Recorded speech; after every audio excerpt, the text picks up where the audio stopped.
भगवान श्री कृष्ण जब माता देवकी और पिता वसुदेव को कंस के चंगुल से छुड़ाने गए तब उनकी उम्र 14 वर्ष थी। उनकी माता ने उनसे पूछा कि बेटा तुम तो भगवान हो, तो तुम हमें पहले ही कंस के चंगुल से छुड़ा सकते थे, इतनी देर क्यों कर दी?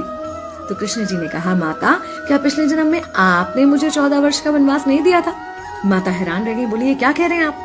तब कृष्ण जी ने बताया कि पिछले जन्म में मैं राम था और आप थी माता कैकेयी और आप ही ने मुझे 14 वर्ष का वनवास दिया था और कर्म फल से कोई नहीं बच सकता माता, इसलिए आपको 14 साल का ये दुख सहना पड़ा।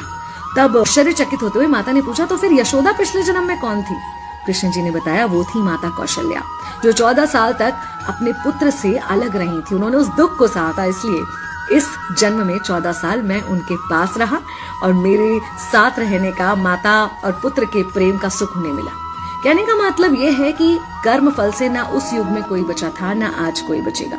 खुद भगवान भी कर्म फल से नहीं बच सकते, इसलिए अपने हर एक कर्म को बहुत सोच समझ कर कीजिए, क्योंकि जिसके भी खिलाफ आप कुछ गलत कर रहे हैं उससे आपकी शत्रुता कुछ समय या शायद एक जन्म की है, लेकिन उसके साथ कुछ गलत करके आप अपने कई जन्म बिगाड़ सकते हैं।